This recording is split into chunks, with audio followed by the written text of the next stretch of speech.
আসসালামু আলাইকুম সবাইকে।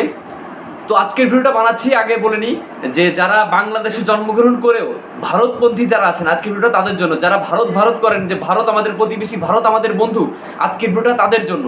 আজকে নমুনা তো আপনারা দেখতে পাচ্ছেন, লক্ষ্মীপুর, ফেনী, নোয়াখালী, কুমিল্লা কী অবস্থায় আছে মানুষজন দেখতে পাচ্ছেন, যে কোনো বিনা নোটিশে এই যে বাঁধগুলো যে খুলে দিয়েছে, বাংলার মানুষ যে বনভাসী মানুষের অবস্থা তো আপনারা দেখতে পাচ্ছেন, কি করুণ অবস্থা আমাদের। আর কতকাল আমাদের এরকম সহ্য করতে হবে?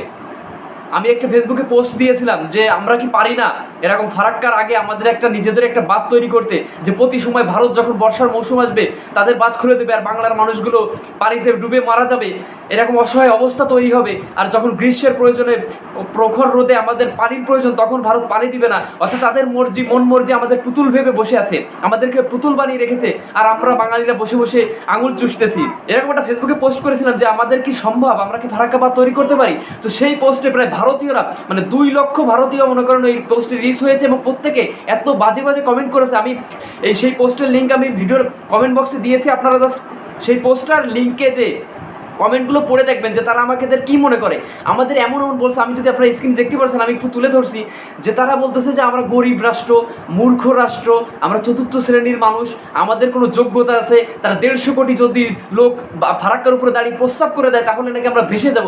এই ধরনের নোংরা আরও গালিগালাজ অনেক করেছে। আপনারা জাস্ট কমেন্টগুলো পড়লে বুঝতে পারবেন এতটা নিচু মনে করে আমাদের, আমরা নাকি দালাল, চায়না আমাদের বাপ, চায়নার কাছে যে বলতে হবে, তারপরে আরও নানান ধরনের কথা, মানে এত নোংরা নোংরা কথা তারা আমাদের বলে। আমাদের কোনো যোগ্যতা নেই, আমরা বানাইতে পারবো না, পদ্মা শুধু টাকা আগে পরিশোধ কর তারপরে বানাবি, লুঙ্গি দিয়ে বানাবি, বিভিন্ন রকমের মন্তব্য করে। তাহলে এদেরকে আপনারা কিভাবে বলেন আমাদের প্রতিবেশী? তাদের মানসিকতাটা কত?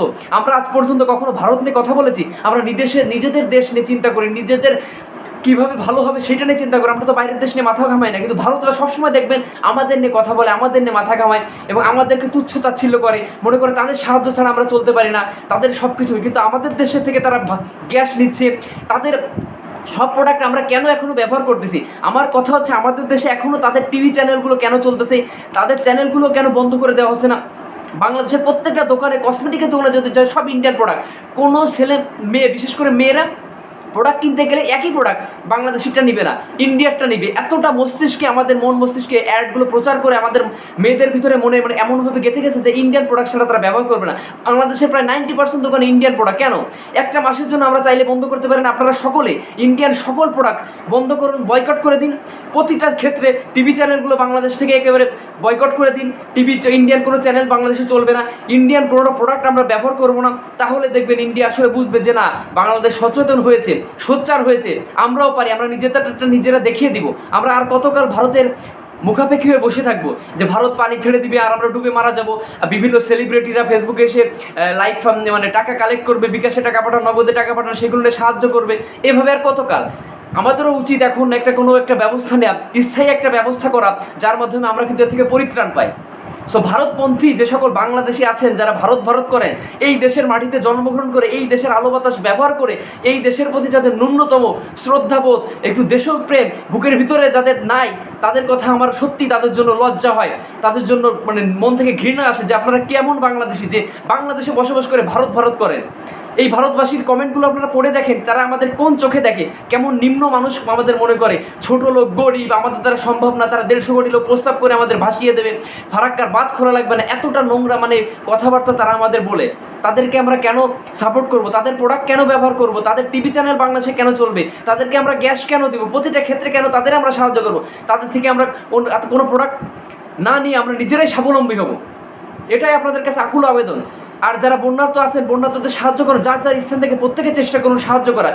মানে বাংলাদেশের প্রত্যেকটা নাগরিক, সে সেলিব্রিটি হোক কিংবা সাধারণ মানুষ হোক, প্রত্যেকে যার জায়গা থেকে যতটুকু পারেন, যেভাবে পারেন, সশরীরে যে হোক, অর্থ দিয়ে হোক, শ্রম দিয়ে হোক, ফেসবুকে স্ট্যাটাস দিয়ে করেন বা ভিডিও দিয়ে পারেন, যেভাবে মোটিভেশন করে মানুষকে উৎসাহিত করে এই বন্যার্ত মানুষের পাশে দাঁড়ান, মানুষকে হেল্প করুন, মানুষকে সাহায্য করুন। এরপরে এই অবস্থা থেকে আমরা পরিত্রাণ পাওয়ার পরে আমাদের একটা স্থায়ী ব্যবস্থা নেওয়া অতীব জরুরি হয়ে পড়বে, যাতে আমরা এই ধরনের সমস্যায় ভবিষ্যতে আর না পড়ি, ভবিষ্যতে এই ধরনের সমস্যার সাথে আমরা মোকাবেলা করতে পারি।